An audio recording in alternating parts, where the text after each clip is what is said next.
విపరీతమైన మార్పులు. ఒక్కసారి ఇంకా జంతు బలి నిషేధం మా ఇంటికి వచ్చి చెప్పారు. ఫస్ట్ స్టెప్ జెండా ఎగిరేసాం. ఇంకా హ్యాపీ ఆనందం ఇంకా తట్టుకోలేకపోయినామట. తర్వాత అనిపించింది ధ్యానానికి ఇంత పవర్ ఉందా, ఏమబ్బా ఇంత మార్పు.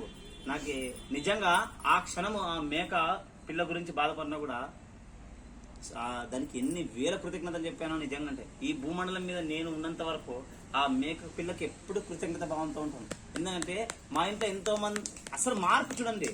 ఇప్పుడు ఇది ఆచరణ ఎట్లా వచ్చిందంటే, ఒక్కసారి జంతు బలి చేశారనుకోండి, ఇప్పుడు మన తరం చేస్తాం అనుకోండి, మన తర్వాత మన పిల్లల తరం కూడా పెద్దలు చేసేవాళ్ళంటే అప్పుడు మనం కూడా చేద్దామని ఆ తరం అట్లే కొట్టుకుపోతుంది. అది నదిలో కొట్టుకుపోతుంటారు.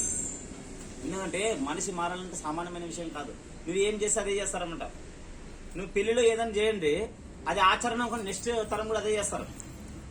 అందుకే మన తరం వాళ్ళకి మనం ఏదైనా కానీ సత్యం నిక్కచ్చి చెప్పాలా. నిన్ను ఇంట్లో నుంచి బయటకు దెబ్బనే చింత లేదు. ఎందుకంటే జనాలు అట్లా కొట్టుకుపోయాక కరమంతా మనమే కట్టుకుంటాం. ఇది బాగా గుర్తుపెట్టుకోండి.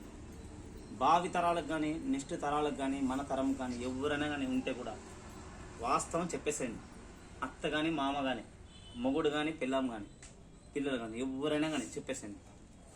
ఎందుకంటే ఒక తరం కాదు కొట్టుకుపోయి తరతరాలు కొట్టుకుపోతే మన తరతరాలు సమాజం భ్రష్టు పట్టిపోతుంది. అదే జరిగిండేది ఇప్పుడు అన్ని అనాథగా జరిగే ఆచారాలన్నీ. జంతు బలులు ఎక్కడైనా శాస్త్రంలో ఉందా నిజంగా చెప్పాలంటే? వైదిక ధర్మంలో కూడా చెప్పలేదు అసలు జంతు బలులు చేయమని. మనం కొట్టుకుపోతున్నాం అంతే. కానీ మొట్టమొదటి స్టెప్ గెలిచామన్నమాట మా ఇంట్లో.